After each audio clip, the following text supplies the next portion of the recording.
come across the unprecedented change in the digital transformation.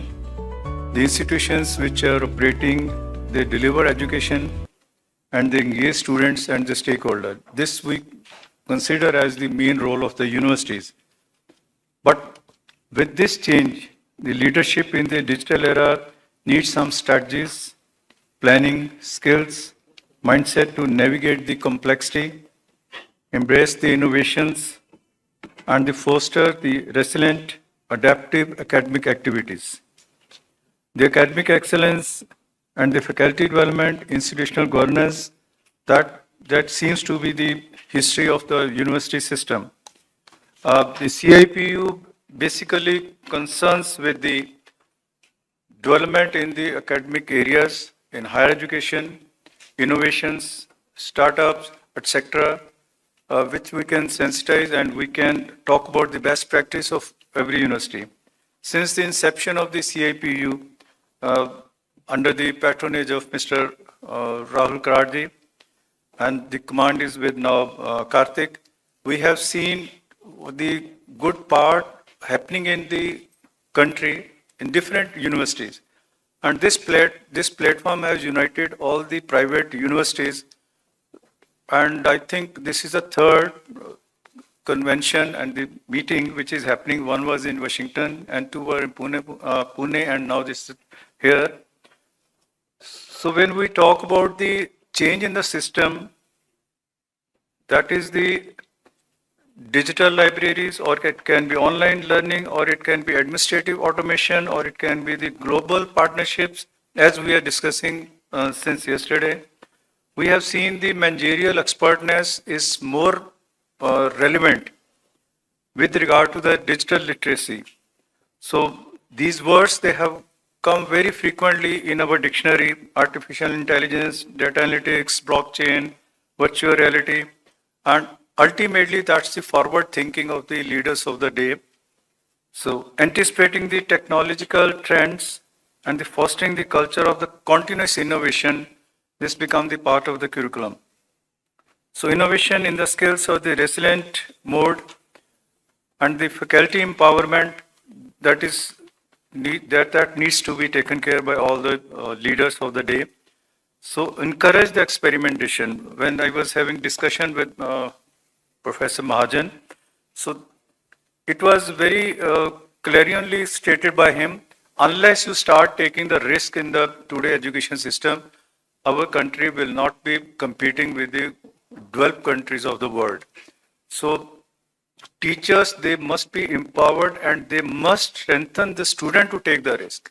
So when he was giving his TV bite, so emphasis was, we don't encourage our student to take the decision, or we anticipate there will be failure, and failure is considered as a stigma. So I think in this digital era, the leaders, they must understand the risk-taking capacity, decision-taking capacity, as well as the united front to provide a student ecosystem where they can have their own experiments. They can have the flexi timetable, they can have the personalized engagement, so that their mental health is not causing worry to the leaders of the day. So tailor-made interventions are required to all the university systems. So considering this, I think there is a big organizational change which is paramount for the leader of the day. So equity, inclusion, and the global recognitions is another part. So in my university, we have the 3S, that is scale, speed, and the skill. So with this background, I have been given this task to moderate the session with my learned colleagues, Professor Rajita Kulkarni, a well-known academician, a distinguished banker turned educator, I can say. So best-selling author. So transformational leadership coach. She currently serves as the president of Shri Shri University, where she has led the institution to a significant growth since 2017, 11 schools and vocational program. So Professor Rajita served as the president of the World Forum for Ethics in the Business, and she has built a global partnership. So welcome, Dr. Rajita. We are honored to have you in this panel. My second panel colleague, Dr. Onkar Bagaria. He is a visionary leader, entrepreneur, mentor, dedicated to transforming the higher education. He is alumnus of the BITS Pilani. He holds a degree in engineering and business administration, a very renowned scholar with mindset to play a key role in incubating startup, fostering innovations, and providing seed funding. So welcome, Dr. Onkar. Another person who doesn't need any introduction, but my duty to welcome and introduce Professor Dr. Arun Kumar Pujari. He is the only person, I think, among the audience who has served in the different capacities in different universities, including the central universities. So he's a distinguished academician and administrator. He has been serving as an advisor and the Professor Emeritus to Mahindra University with extensive experience in the computer and information sciences. Sir has contributed as an advisory role to the government organization, including DST, UGC, AICT, and he served as the chairman of Executive Committee Conservation of Indian Heritage and Related Matters. So welcome, Dr. Pujari here. Dr. Monica Sethi, well-known academician, who is part of the CIPU and many other platforms. She is serving Vice Chancellor of the KK Modi University. She is the youngest and the only lady Vice Chancellor among the state, private and central universities in Chhattisgarh. So she has a journey of 27-year academia, has been shared by best two institutes like BITS Pilani, BITS Goa, SP Jain Mumbai, UBS Mumbai, IM Raipur.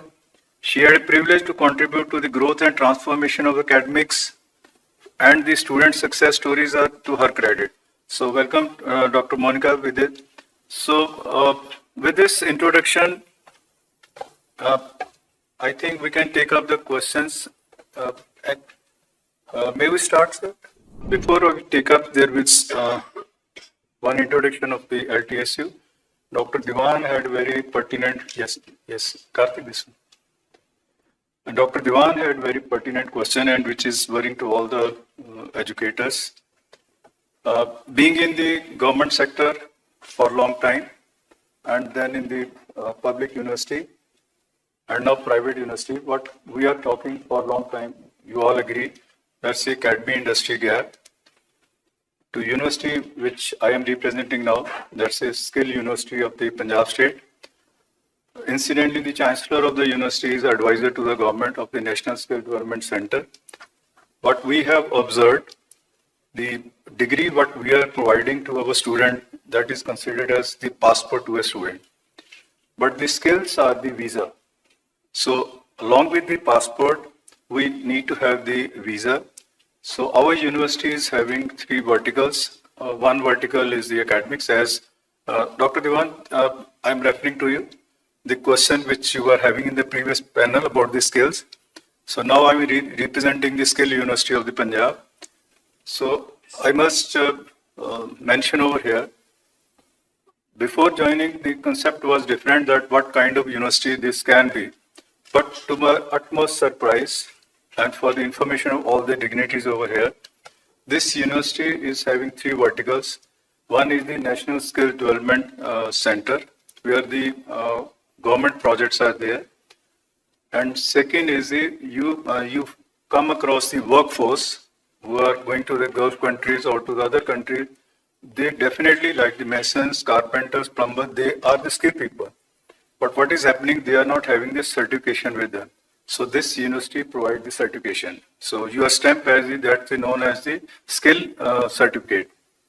Second is, you do carry the certificate with you. You are the diploma in mechanical or electrical, air conditioning, but the on-job skill is missing. So we train them. So that's also Pradhan Mantri center over there. So Vishwakarma project is there.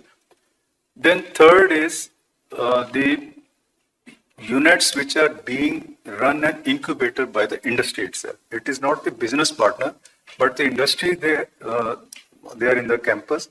So I call this university by the industry, for the industry, with the industry. So with this small introduction, I have requested to Professor Gopal Pathakji, the CIPU president.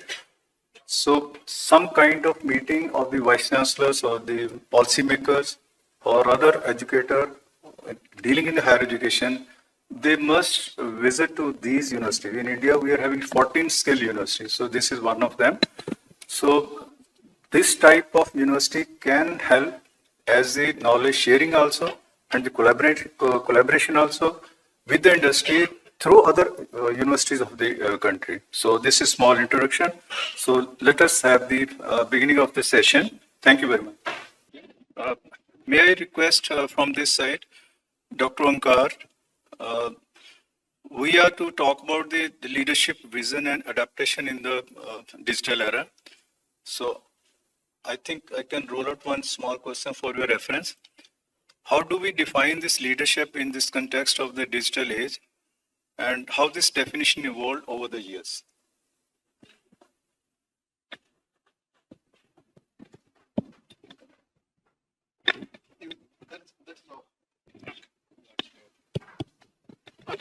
I first of all thank CIPU and the Mahindra University for this wonderful opportunity for networking and discussion with the industry leaders. Digital age, or the leadership skills which are required for this digital age, is more of data driven. We all know that the higher education sector has lot of numbers and lot of data. In the earlier world, just to give an example, we were talking about passing percentage and checking the faculty quality on the base of how many students have passed and how many have been placed.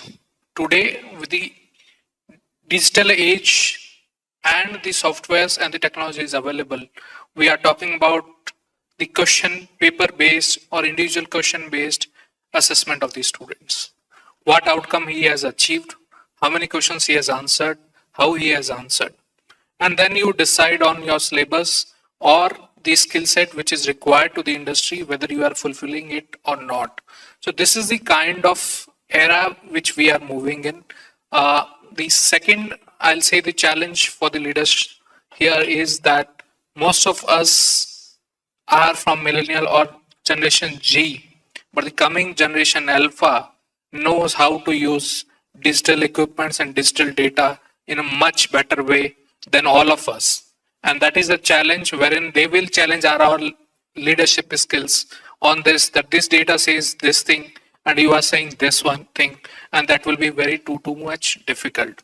Same way when the earlier panels also we were discussing that the industry requires this kind of a skill set, and this is there. Today, the higher education sector in India particularly, with the lot of multiple use of AI and multinational companies, have come at that stage wherein the student put in their journey that I have gained this skill set through these assessments digitally, and the industry says that yes, you are there to be hired.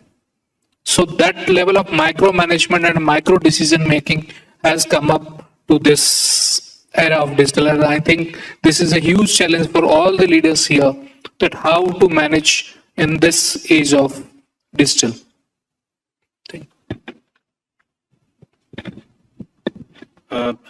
Of course, we have Dr. Pujari next in the row, but there was one whispering from this side, why ladies are on one side. So I can, with your permission, I can ask. Yes, even I was asking why they are here. Yes. So, no. He's always kind to all of us. Thank you, Doctor. Dr. Monica, I think continuation with Dr. Onkar, but when he realized the challenges in the digital era, particularly the student, they are well versed with the content nowadays. I think the another part which we can discuss, the digital transformation is sweeping through the education. What specific leadership skill, according to you, can help the academic leader to move ahead? Thank you so much, sir. First of all, I must thank the organizing team and the hosting university. I must say the students of the hosting team, they're doing excellent job. Very impressed by the team. I think hats off to you all, especially the ladies standing there. I see lots of hard work. Thank you. It was an amazing 2 days where I've been learning unlearning, relearning together with you all. So just adding to Onkar sir, I just want to take with a journey which I personally feel that we all have gone through. Like if I talk about this digitalization in the years, like if I talk about 1980 when I was the student, at that particular time we only had the books, the teachers. They were the two things. In 1990, when I came into that a higher education side, I had a feel. We started getting that internet has been coming and everything will be on one click. You will be not depending upon the books and the knowledge which has been provided. Another next year, when I was the provider, I was in the education and believe me, I was with the most smart kids of India. I was teaching at BITS and for them it was like, excuse me, what you're teaching we know, please give us more. So I understood that here in this particular era where digital knowledge is available, as an academician, as a provider, I have to do more. I have to make the class more engaging. I have to make it more challenging. Then after 10 years, I came in the leadership position for the departments, developing the different departments. At that particular time, I realized how this digitalization can help us in building up the process. Building up the process for the faculty members, for the students, for easing out everybody's life.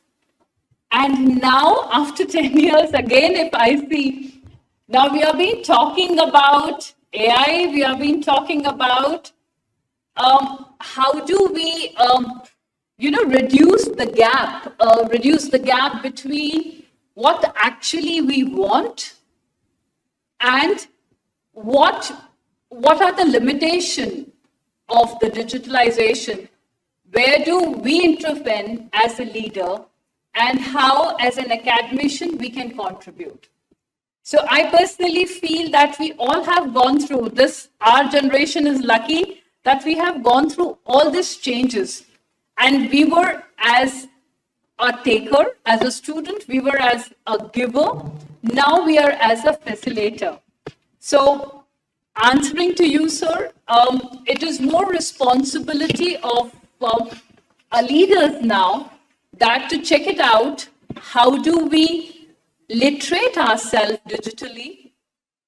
We should know what is the requirement and where is the limit of the information which has been coming to us and how do we make best use of it? I think I'm able to answer you, sir. Yeah, thank you, Dr. Saab. I think she's very right when we say that in 80s or in 90s, our generation, I mean, we all sitting here, we are blend of 20th century and 21st century. वो कहते हैं हमने 20वीं century से माँ बाप से डांट खाई अब हम बच्चों से खा रहे हैं. So that transformation is not adjustable at the moment because the student expectations have gone very high. They are born in the 21st century. The student which we are dealing, we all as VCs or the senior level faculty, they are born in the 21st century. They got the mobile when they were born. We got the mobile when we already crossed 40 and 50. So that is there. And that is why their skills are altogether different. Their information is available to them. But being as the digital leader or leadership, we are to add some value addition program for them or some ethics which are causing worry to all of us. So I think now we can move to Professor Pujari sir. Sir, I think because you had been a very expert in the administration, how do you see the role of the universities in preparing the leaders like you? How can you make leaders like you and who can adapt and thrive on increasingly digital world?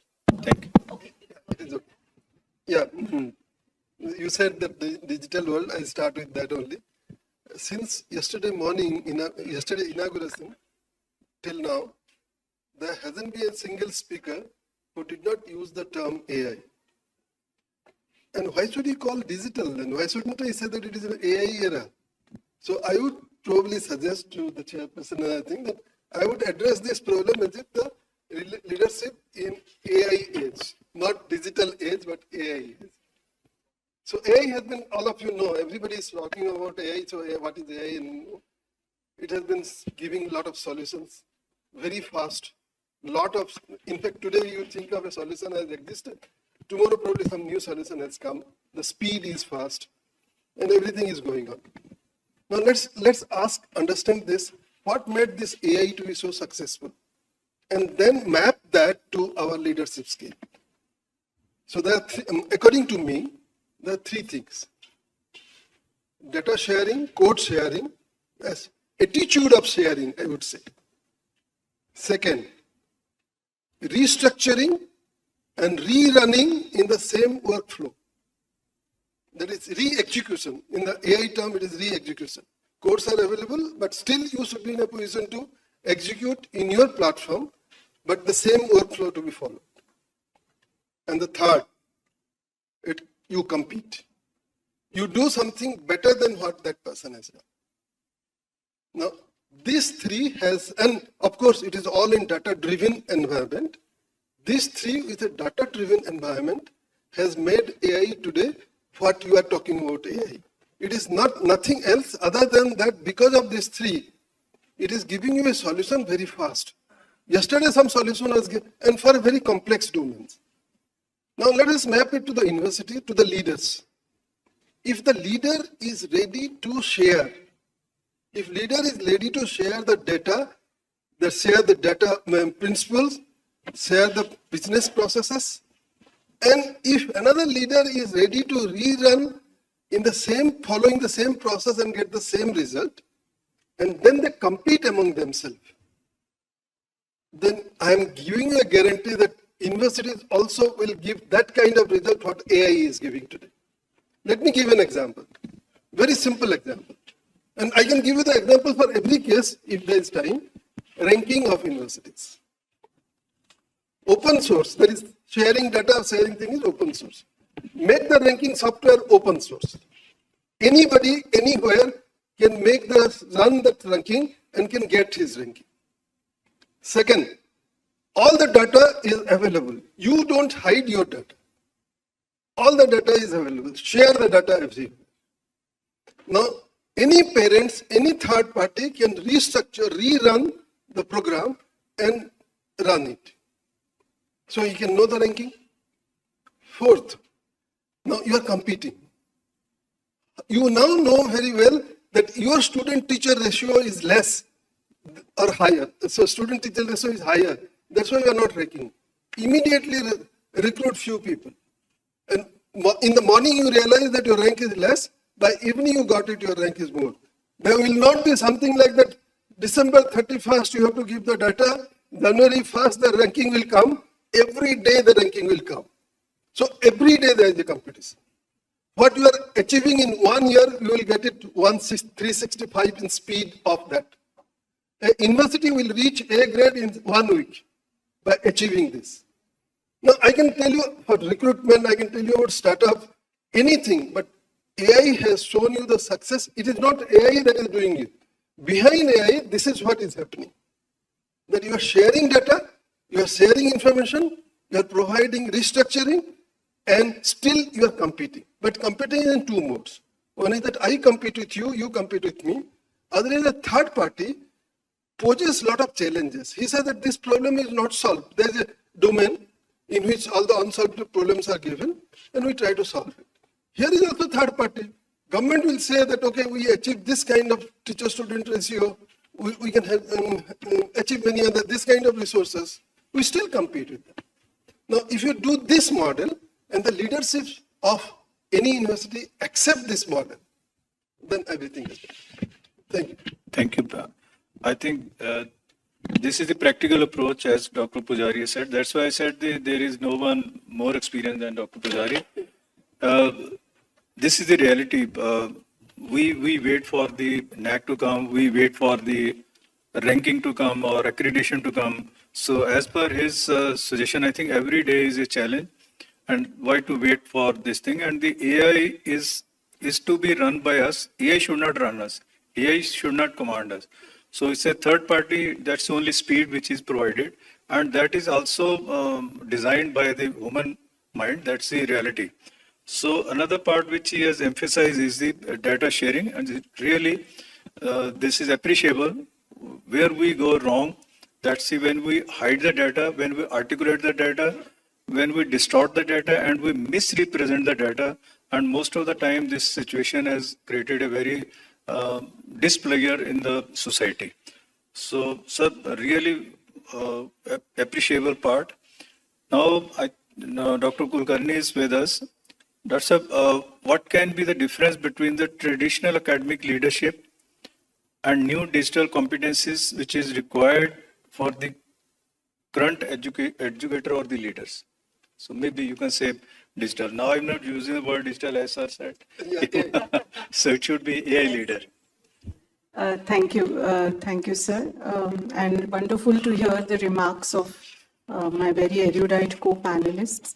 I want to start off actually by saying for a moment and expressing my deep condolence to the very dastardly terrorist attack which happened in Kashmir 2 days ago, and our whole country is impacted by it. And I think we as education leaders have a big responsibility of citizenship to our great nation. And so I want to just start by expressing that. This topic which we are discussing today is a very, very pertinent and alive topic for all of us. And I want to talk about it at 3 levels. First is skills at the level of a student. And I want to echo what Monica ma'am said. I think Dr. Peduri is not here, but exceptional hospitality, exceptional management, and exceptional coordination by all the student volunteers of Mahindra University. So a big hand goes to all of them. And therefore, I want to start with something about students and for students. So in this era of what we are in, you call it digital era, AI era, VUCA era, FANI era, whichever era, the realities are clear in front of us. So I think for students, I was even discussing with the young PhD scholar who has been with me, Vidushi, who is doing PhD in maths here. I was asking her, what do you as a student want as skills to succeed in this era? And some of these thoughts are from there. I believe, and that's for all of you students, actually it's for all of us, but as much for you. I think 3 things. Number 1, surprisingly it may be, is the skill to focus. We have all been here since yesterday. I can guarantee that none of us have been able to stay away from our phones for more than a couple of minutes.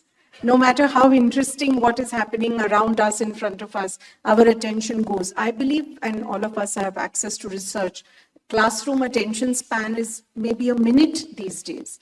So at a time when our focus, when our attention is so demanded in so many different ways, she said a very interesting thing. We are becoming lazy because earlier we had to read. If I had to write something or speak something, I had to read 10 papers, look here and there. Today I put it in GPT, chat GPT, and I get the answer. So the number 1 is the ability to focus. If we are able to focus, I think the output is in our control. The number 2 is insight. We no longer live in a world where data is important. When all of us went to school, if there were 2 books on marketing management, Dr. Sancheti, in the library and somebody else took it, I am at a disadvantage. That no longer is a capital today. Information is no longer capital, data is no longer capital, but the ability to draw insight from that information and that ocean of information has become an important skill. So I would say the ability to draw insight. How are we able to connect the dots? How are we able to draw patterns? How are we able to build models? That becomes a second skill, whether it's for students, us as leaders, all alike. And the third is the ability to have access to people who have focus and insight. For example, students who are here are lucky to get access to such great thoughts and such great ideas and such great minds to hear from them. So today, for example, if I get invited for a breakfast with Bill Gates, it's access, because I get access to what he wants to say, what his thought is, how he sees the future. Karthik was telling me about an interview I did recently with Tim Draper. I asked him, how do you see 50 years from now? Where will you invest? And he gave a crystal ball reading of what the next 5 decades will look like. Now that is insight and focus, and getting access to such people can become a huge capital for us. So for students, I would say these will become defining skills for success and leadership.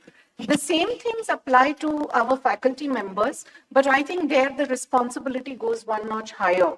There, like ma'am said, we are today in our classrooms in front of students who already know 90% of what we think we need to teach them.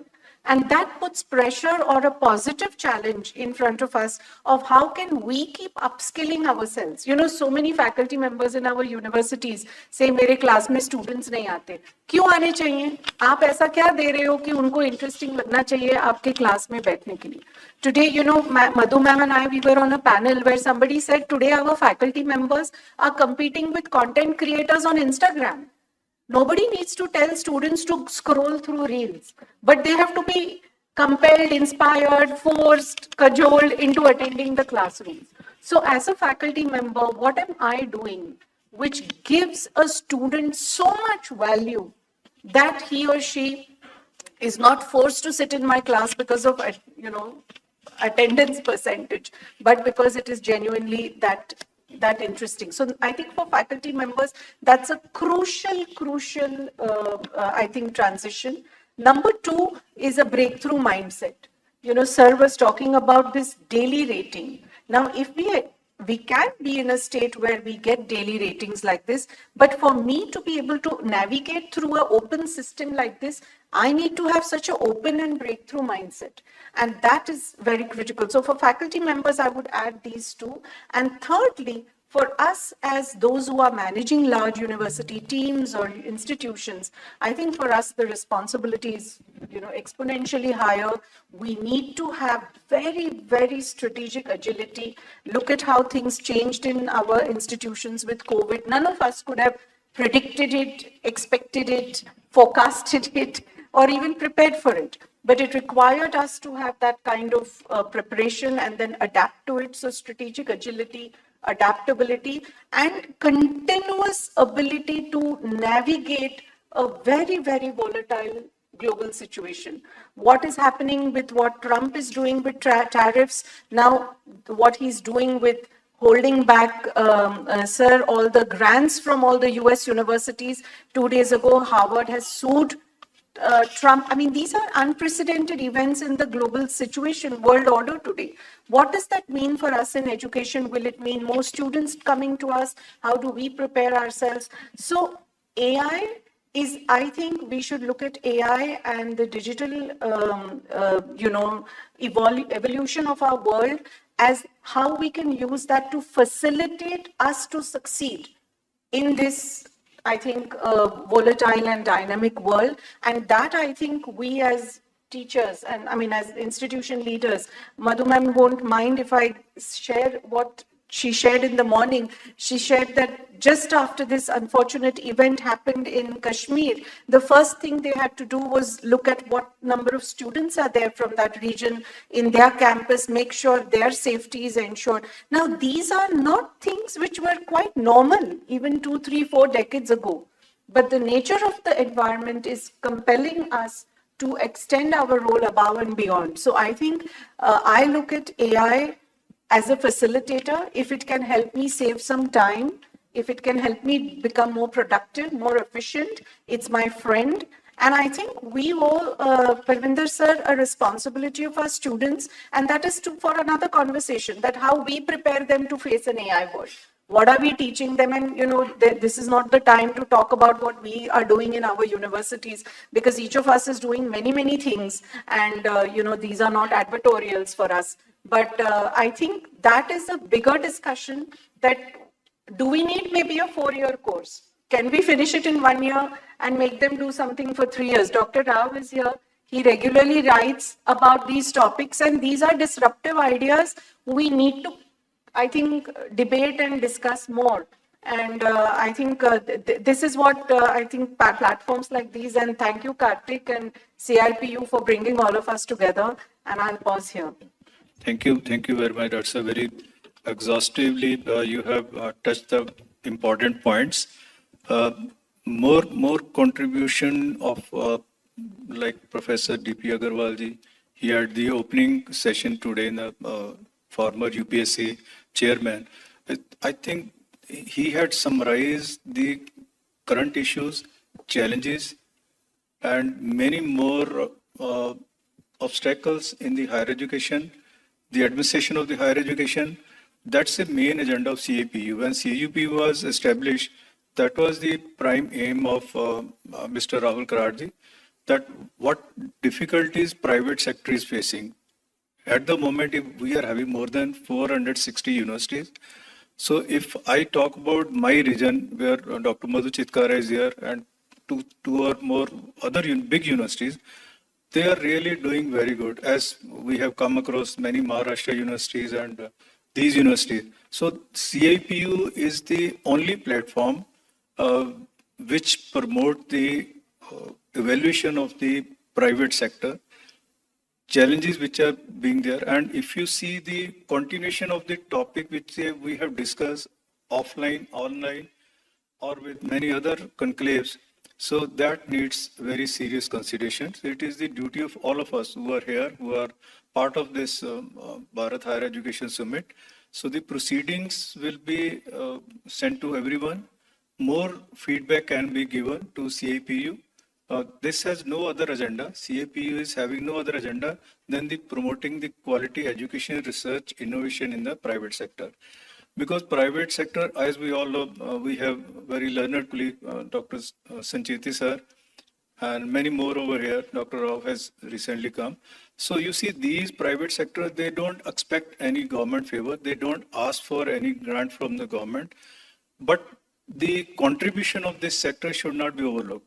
All over the world, as Dr. Mahajan was saying, all the good universities in USA, they are with the private sector. Now, another point is the private-public partnership, as well as the clustering of the universities. One of the remarkable achievement of the Punjab state is His Excellency Governor of Punjab has constituted committees of all the Vice Chancellor. Dr. Madhu Chitkara can endorse it.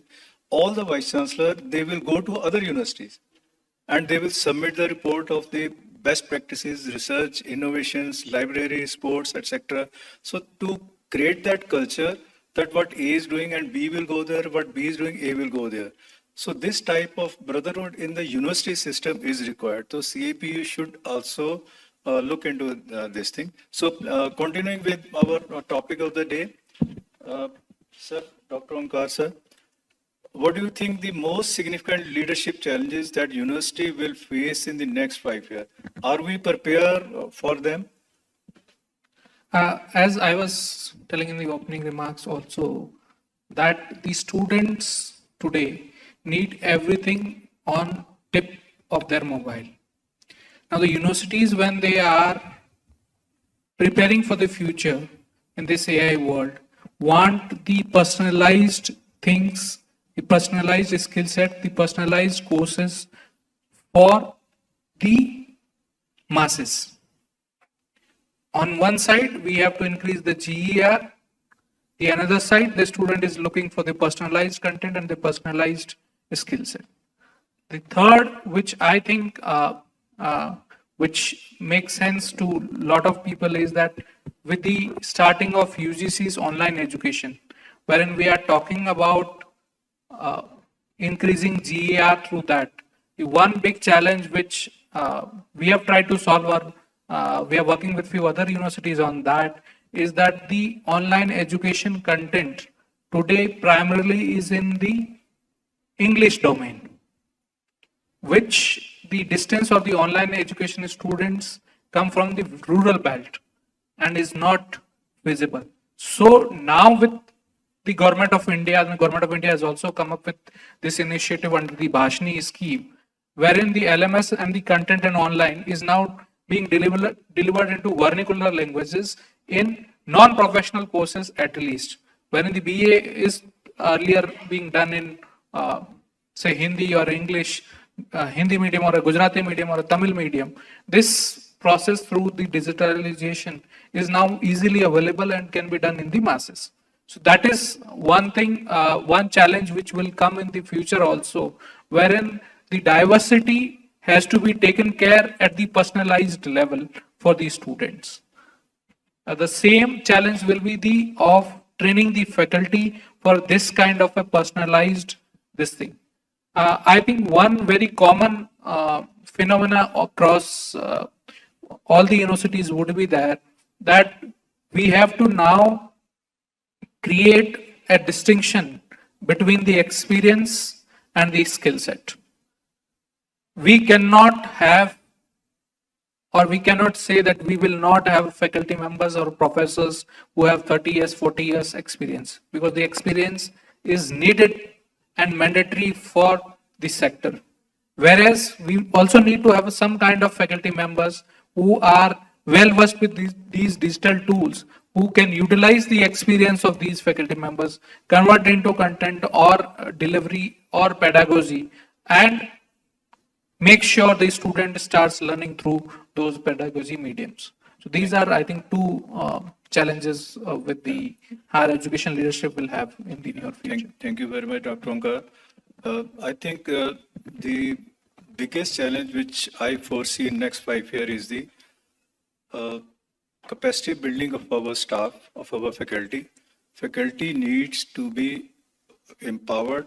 They should be updated with these skills along with the curriculum. Not only the digital strength is required, because as we are observing from time to time, student will appreciate the teacher if teacher is more intelligent than the content student is having in the class. So teacher will be demanding, teacher will be respected by the student only if teacher is fully equipped with everything. Simply with the bookish knowledge, student may not wait for you. Teacher may have to face the empty classroom. So for that thing, that digital interest or the content interest or some interesting facts, global facts, that needs to be understood by the teacher before he or she enters in the class. So next 5 years, all the vice chancellors certainly going to face this thing. If the faculty is not updated, if faculty is not skilled properly, if faculty is not digitally trained, so I think that is going to be the biggest challenge. As Sir Dr. Pujari said, you need to have the teacher. That will change the perception, that will change the ranking, that will make the difference in the society. So thank you very much, sir. So now, Dr. Pujari, sir, as we are emphasizing on the academic leader, how they will be effectively integrating the technology into the institution without compromising on the human aspect of education. Because when we talk about the integration of technology, there is another aspect in our Indian knowledge system. So it is with regard to that. Thank you, sir. Yes, sir. For the teachers, we come prepared to the class. Na? Question is asked extempore and answering is, for a teacher, it is difficult, but very interesting topic here. But let us understand this aspect, that when technology was not there, the attitude of the student and attitude of the society and attitude of the teacher was something different, and when technology is there. Even today, the way we see a movie, the way we go to a restaurant, where we take a train is not the same as what we have been doing earlier. So it is not only digital age, but digital society itself. The society is network, the individual has a different viewpoint. So let us not only bother about what was the traditional way of teaching, what is the traditional mindset of teaching. Let us ask ourselves that what is the society today? What is the attitude the students have? Point number one for that matter. Every individual today is a networked individual. he has a connections. He is not alone. He has social network, he has many other. Now, you don't expect, probably in my generation when I was in school, whatever teacher told, that was all. But you don't expect that to happen from a student. The student will definitely look for some better information, some better source, not necessarily always from a teacher. And even if teacher gives that, the teacher should not mind if the student cross-verifies with other sources. Probably that is something which is very offending to some teachers like us in the additional, but one has to accept. So first point, as a Vice Chancellor to modify to the teachers, is that to acknowledge the fact that the society is changing and going on changing. And if the society is changing, the attitudes of the students, teachers are changing, and hence the teaching style has to change.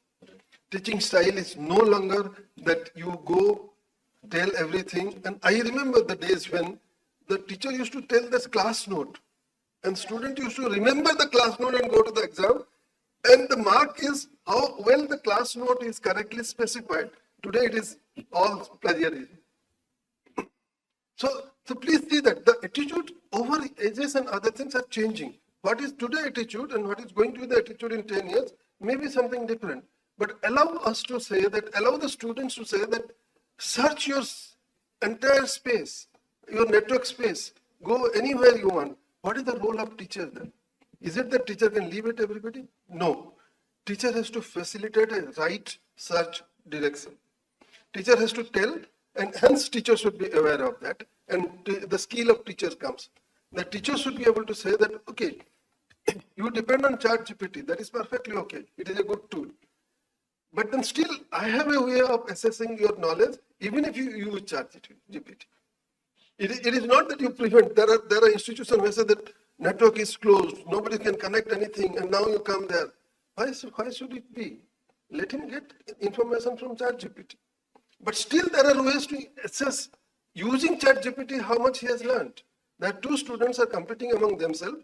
Both of them have been exposed to the same network, same society, and then you evaluate who is a better student and who is and this thing. Why do you want to prevent all of them just because you don't want to do that?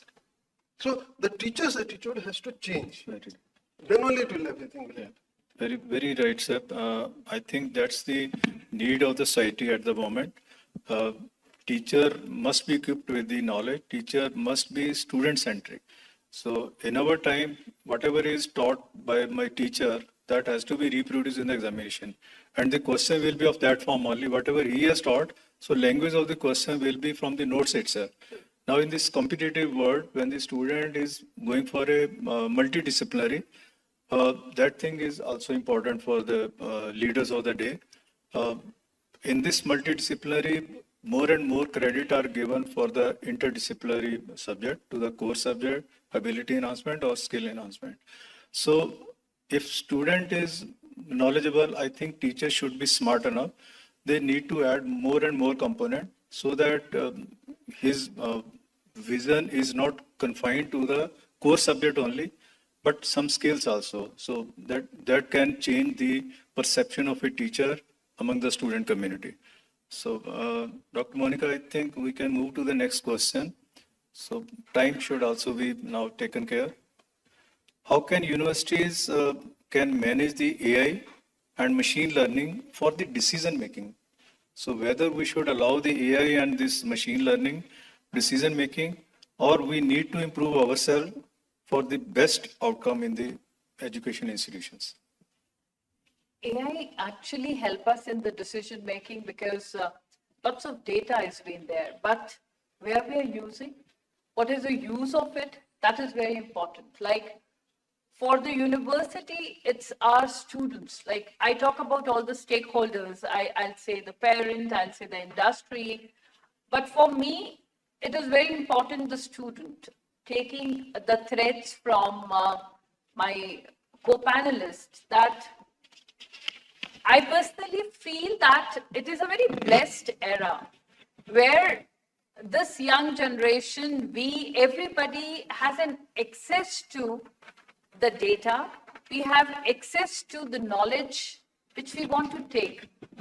So very rightly said by ma'am also that only one thing which has been lacking is like, because everything is quickly available, so we have lots of things to be searched. So because so much of data is available, right?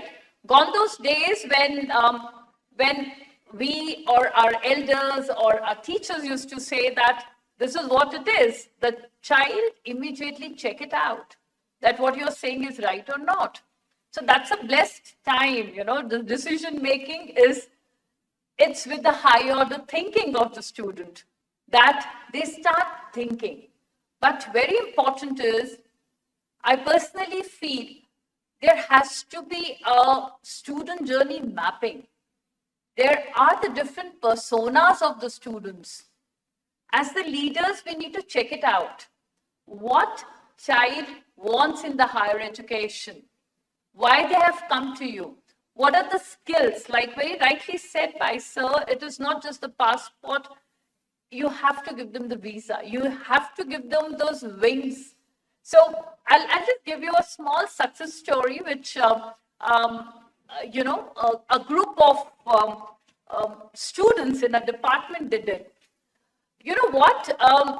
10 years back, as a part of the CSR activity, every university, especially the management students, they do it. Like whatever they learn, they go to the village and they want to implement it, right? Like if they have learned something in marketing, they want to go. Now we say, okay, you have learned, go to the village, do something for the entrepreneur over there and see your 4 Ps or your, all the Ps have been working there or not. Believe me, that was a great successful program of the university. The students used to be very happy. They used to spend their 10 days over there with the village people and the output was very good. We tried it again 2 years back. The similar kind of the other kind of a village. You have to adopt the village for every university. So again, I said, okay, let's try the same thing, the old recipe, let's try it. Believe me, when the students went there, the villagers didn't want it. They could put those questions on their cell phones, the smartphones, and they could ask, yeah, I'm doing this mushroom cultivation. Tell me, how do I put that forward to the market? So my students came back and they told me that it didn't work. They are more smarter. So I said, now you need to be more smarter.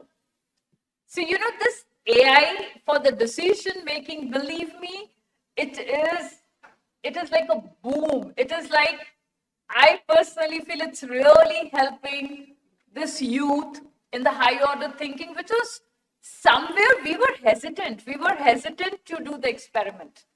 Now, as the leader also of the university, what we do is, being the private university, we all have this privilege. We make the course and we throw that course to the student and we say, tell me at the end of the course, what you do is like for the course, we make it as an experiential. What we do is like for every course, there has to be a project. That means the course need to be ended with the skill which you need to carry, or else don't teach that course. Don't teach that subject. But at the end, I always say that I just need one paragraph from the class saying that this particular course, if they had to design, what they could have added. Believe me, no board of studies might have given me that innovative answer which this generation gives. Maybe they use AI, maybe they use the technology, but they start thinking. So it is only we have to adopt this stage. We need to ask them shamelessly that tell me how I can make your course more interesting. Rather than telling them this is the course, please learn it. So this is what my small success story with the student, that decision making, it has to be collaborative. It has to be with your customer to whom you are providing the services. That is from my side. Thank you, Dr. Monica. So I have been signaled by the organizer about the time, but last question I will definitely ask from Dr. Kulkarni. We are talking about the adoption or the digital, whatever it is, but there is another apprehension, that can be the staff who are hesitant to adopt the technology. How we will make the change in the system? That can be biggest challenge to the leader, that there is a hesitant attitude that they don't want. That maybe 10% or 20%, but it can be somewhere creating a hurdle to the leadership. So that is my question. Yes, actually, I feel that we are in a world today, and especially after COVID, we all experienced during COVID that when the lockdown was announced, and all of us as universities had to convert ourselves from offline to online. And at that time, I think was the biggest chunk of fear or resistance or anxiety that we experienced from our teams, and not because they didn't want to change, but I think it was more associated to whether they will be able to deliver in a new situation, in the new environment. I personally feel that has become, that is behind us. And I think today as a world, we are very clear that technology is embedded in our life, and as much as we embrace it, as much as we embrace digitization, AI, everything, that much more we can differentiate ourselves and be successful. So personally, I feel that resistance is not there so much, but however, I think to whichever parts of our teams we have these challenges, I think the number one thing is communication. Dr. Sanchiti and I had a long chat about this at breakfast this morning. Especially in this era, there is no amount of value you can put to communication. Communicate, communicate, and communicate more, because there is such an explosion of information, an explosion of data, that you need to have more personal communication. I think that is very important. Number two, a sense of trust, I think, is very, very crucial to build. The more you are surrounded by, the more connected. Sir was saying that every student, every individual today is a networked individual. And the more connected we are, I think the more alone we are also. So I think a sense of trust is very important to help people feel at ease. And sir, I would like to say that in our campus and many campuses in India today, like we belong to the Art of Living institution, and we teach the meditation, yoga, Sudarshan Kriya. And to be honest, I've found even with students, with faculty members, see, conflicts are always there. Change is always difficult. But if you talk and try to resolve it very logically, sometimes it doesn't work. But हमारे यहाँ थोड़ा system है कि थोड़ा बैठो, एक 10 minute ध्यान करते हैं, उसके बाद बात करते हैं. And more or less things get solved. So I think there is a lot of value in going inward a little bit, as much as we are being pulled outward. For us, that has worked a lot. And I think, again, for us as leaders, the intentionality, for our teams to see the intentionality of our purpose. That am I asking you to do something? See, there is, I am as an individual, and my institution my university as an institution. I think both of us are so interlinked. So if I feel everything is only for the institution, I feel left out and then a little more averse to change. But if the institution can make me feel that what I am doing or being asked to do is beneficial for me as an individual, and it's both ways, then I think that is our responsibility as leaders. Yeah. Thank you very much. With the time constraint, there are so many other topics which we could discuss, but on behalf of CIPU, I can request to Karthik, it can be sent to all the audience and all the learned colleagues so that they can be taken care of. We are not overlooking any question, Karthik, so they will be definitely on board with. And from this platform, I must thank the senior most leadership who did not miss even a single session. Professor Sancheti is here, Mahindra University Vice Chancellor sir is here, Pathak sir is here, Agarwal sir is here, Shirude sir is here. I mean, Dr. Mahajan, of course, he's always in our heart. So this shows their commitment to the change in the society. So they have been in the old system, but very swiftly they became the leader of the digital era also. Dr. Madhu Chitkar also, you don't find any platform where her presence is not there. So because if the leadership from top to bottom start making the changes in themselves, so the message is very clear that they want change in the system, they want to have the adaptability, and they are going to assimilate the change in the society. So they are the real role model in our society. So thanks to CIPU, thanks to this Mahindra University for hosting this event and keeping all of us in a very comfort. And next time I will say if Mahindra College ने Mahindra University ने करना है तो 2-3 दिन जरूर रखा करो because our habits they have changed now. So thank you very much. So now it's open for the question answers. So yes sir. Yeah, Mahajan sir.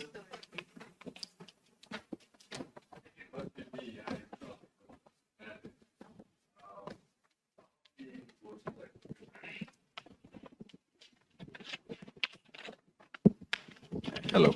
Yeah, some of the courses I took in management long time ago. So we were taught, I think you were asking one of the panelists, what do you suggest? The power of what do you suggest? So each one of us had to make a leadership cube. And each phase had actually one of the principles. And we are supposed to keep that leadership cube right on our desk and follow that. Right? So I teach a course for our juniors, technology, innovation, and leadership for a sustainable future. So in that, I asked my students to make the leadership cube. But one of my, which I was taught, one was the, what do you suggest? Number 2 was, you must be very flexible. You must be able to adapt. So today it is AI. So I'm just asking I don't understand it. But today it is AI, tomorrow it will be something different. We live in exponential times, right? We live in hyper-Schumpeterian times, right? So the question is whether these, I might want to understand, the skills that we were taught as leaders, agility of mind, right? What do you suggest? Dream, sky is the limit. And in response to your, Rajita, your thing, 3 reasons I'm happy today, okay? So have those basic principles of leadership changed?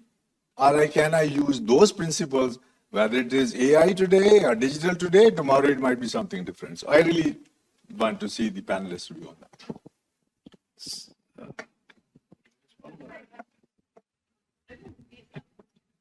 So, Dr. Mahajan, there's precious little that we can tell you about any topic.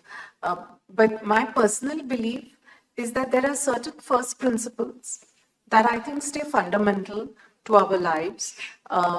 They could be some things that we acquired at home, in our community, at our schools, colleges, and what really shape us as our character. I think those things stay integral to us. But like what all of us keep saying, that today it is not as important to teach, to help a person, student learn, but to help him learn to learn. You know, the ability to learn more than what I learn. I think that is a crucial skill that we all need to keep evolving at the same pace at which the world is evolving. Because nobody, all World Economic Forum reports, everybody says that we don't know what will happen 5 years, 10 years. So you can't prepare for the unknown. And one thing I think from our Shastras in India, like I often say that when Shushruta or Aryabhatta did their discoveries and inventions, there was no innovation ecosystem framework, no sustainability departments. But there is something within us, our own Vigyanmay Kosh, that is giving us that intuitive thought. Where is that source of that thought? And I think the ability to connect with that can prepare us on a continuous basis. That is the way I personally look at it. Sir, I think as she rightly said, one thing more can be added to simplify myself in this regard. The concept of leadership will remain same. The directions, they are different now. So ultimately the foundation of the leadership for a university or for higher education institution or anywhere else. So we need to couple with more and more ingredients so that this is expanding and it is changeable. As you said, today is AI, tomorrow it can be different, but leadership should be ready for the adaptability of change. So that is also required, sir.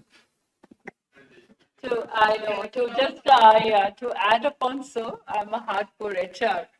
So I always say that leadership, yes, the fundamental value system, yes, the leadership. But to me, I always say the success of the leadership is not just because of the leader, it is because of the follower also and because of the situation also. So these three things has to be there. So if my follower are adopting the change, I also need to adopt the change. If my situation demands that I need to change, then as a leader, I have to change. So, these are the few things which I always say because this is what we have learned, that the leader is like depending upon his own capabilities, fundamental values, whatever the learnings, but definitely with the followers, what kind of a team you have, what kind of a situation you have, sir. And accordingly, I think we can. Yeah. Sir, okay. You had a question. Thank you, madam. Okay, please. Thank you, sir. Thank you for the panelists on a good topic of leadership skills for digital age. My special thanks to Arun Kumar Pujari, sir, who told that instead of changing the digital technology, we have to change the digital society. If you change the digital society, then only the leadership also will change digitally as and when required. So I am very happy, sir, for your thing, sir. And one more thing, my special thanks to Monica Sati Sharma Madam also. She was saying that involvement of the students is required for the betterment of the universities. If you involve the students in the curriculum development or any activities, then automatically university growth will take place. So I want to say special thanks to these two professors, Arun Kumar Pujari sir and Monica Seti Sharma madam. Thank you, madam. Thank you, sir. So I'm Dr. Gaur. My question is out of box actually. After serving in 10 institutions, public institutions, Government of India and Government of Gujarat, you see, I've seen the leaders. Every institution or university is driven by leader. Whatever leader thinks, all will do that thing. So in this digital era, there is a need to convert our vice chancellor and directors in a digital vice chancellor where AI can be the part of decision making. Say, example, some FDP program is there. You have to select some people to go over FDP. The selections are totally personalized and human based. Can we add AI in ethical administration in these institutions? This is my question or line of thought. Thank you very much. In fact, to my mind, the crux of the problem, first of all, sorry ma'am, like ex-army says, there are no good or bad soldiers. There are only good or bad officers. If we are leaders, don't say students are not participating. Sorry, it's up to us to get them involved. A. B. Secondly, madam, the point is, I mean, this from my little experience of 15 years in academia, the roadblock is teachers training. If teachers are role models, they are students. Teachers are students first. If they show that, willing to change, willing to correct, willing to say sorry, then only students will pass on that and learning to learn, that mindset. Learning how to learn. So this is, teachers have to be role models. That is our task to my mind. And that is where it'll take off. Thank you. Yeah, thank you, Dr. Devan. I think you were not here when this topic was discussed, that the challenge is the training of the teacher. You need to make the student interested only if teachers, they are well equipped with the knowledge, with the technology and with everything. So, Sancheti sir.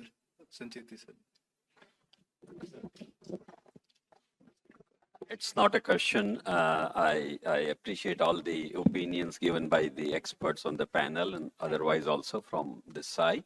I have just two opinions to express, and that is number one, as leaders in general, I would say in India, we have failed to create the succession part of it, the succession plan. If I'm the leader, I'm very much interested in what I'm doing, what I'm achieving and all that. But the moment I disappear or I'm made to leave or my term is over, whatever may happen, we find generally the institutions having that big void for many months or maybe years together. I think one of the important aspect or duty of a leader should be to create a succession plan. And with that, your legacy will continue, your name will continue, and probably institution will be happy rather than getting a shock every time a leader changes. So that's one opinion. The second is, again, with Madam Kulkarni, we are discussing in the morning on the table about some institution. And the conclusion from that, which I derive, is leaders are not good listeners. Unfortunately, they don't give much of attention, time to the people or the audience or the team which they are leading. And that's where things go haywire. I think some of these attributes will have to be acquired by us if we want to be in the leadership position. This is my opinion. Thank you.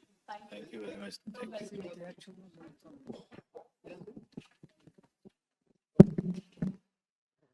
you. Can I speak? Okay. Okay. Yeah, true, sir. Thank you so much, sir. There are two things today I'm taking. One thing from Dr. D.P. Agrawal's session, I could get the numbers, and for too long we are talking about increase in the GER from 20% to 50%.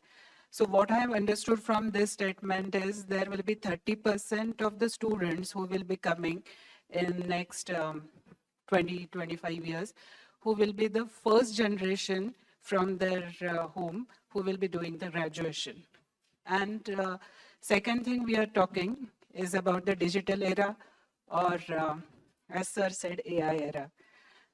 We are assuming from the 20% of the students who have graduated so far, that the students are ahead of time, or many students are ahead of time, and they know the technology better. And whatever decisions we will be taking, that will be understandable, or that will be reachable to the students. But when we are talking about the 30% of the students who will be the first generation, Question specific कीजिए ना. questions are is how the leaders will be taking the decision, how they will implement AI or digital things for making the graduation or learning better for the first generation, and who are having lesser access to the technical devices even. That was the understanding from the online sessions that we took during the COVID. One thing that is very clear, that why is it necessary to use AI for this purpose? Because nobody is telling that if we are in an AI era, for everything, even to make an omelette, we have to make AI. Yes. No, AI can be used wherever it is appropriate to use it. Wherever it is not required, we don't have to use it, but we can continue this thing. So unless there is a need for using AI in that case, with the data and other things, probably we don't have to bother about it. And if it is there, then somebody will use it. That is not a problem. But we don't have to break our head now to say that, pick up a problem and say that how to use AI there. We don't have to. I have a response to you, ma'am. Your question was that when such a huge population will be first generation learners, how will they be helped, facilitated for digital acclimatization? So we, in Art of Living, we run free schools. We have 1,300 free schools in the remotest of remote areas. About 100,000 students get free education, and 90% of them are first generation literates from their families. So one of the things we did, and this I must say was the result of what COVID posed to us, is from class 7, how we can start giving them some digital training, some digital tool, exposure. And these days, the borders between rural and urban is very thin. So पहले ज़माने में हमको सोचना पड़ता था कि कहीं गांव जाके देखना है. Everything is quite merged that way. So I don't see that as a big problem. They already have a lot of exposure. They have television exposure, cable TV exposure. They have exposure to smartphones in their homes. So I don't foresee that as a problem. But those who are giving education, I think, have to make intentional efforts from, say, a higher secondary level. So we have Dr. Shrivastava, long time he was waiting.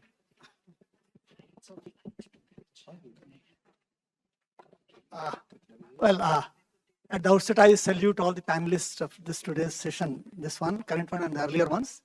And for me, it has been really a relearning or re-executing. My learning, improving my things. I'm S.K. Shrivastava, the former Vice Chancellor of Nehu, Shillong, Northeastern Hill University, Shillong. I served there for 6 years, product of IIT Kanpur and so on. I still continue to be in so many committees of higher education.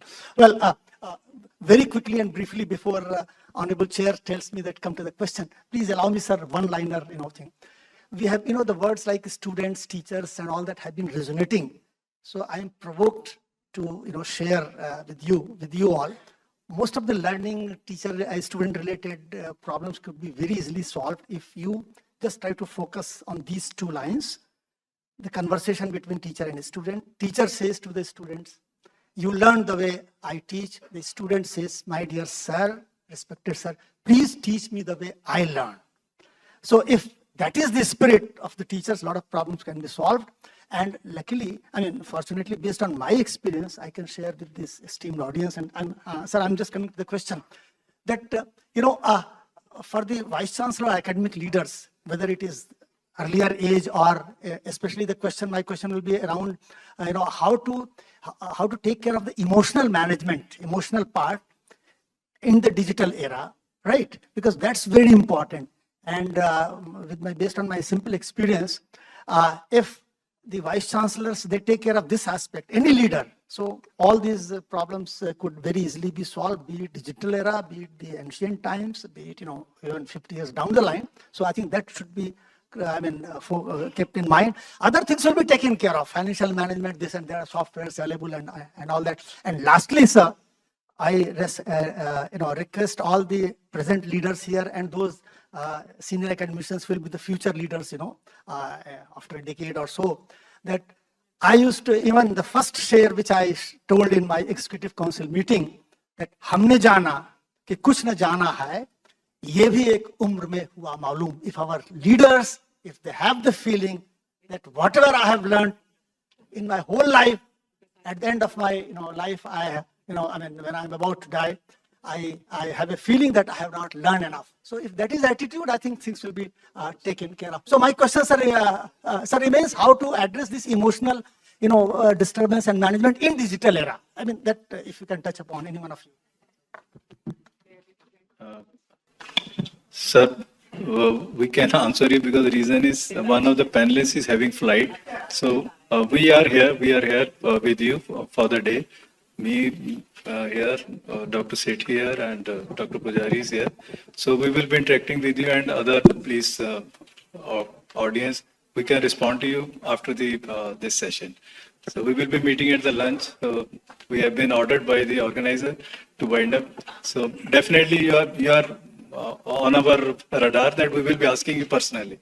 Thank you very much. Thanks to all the good audience for giving us this support. Thank you very much.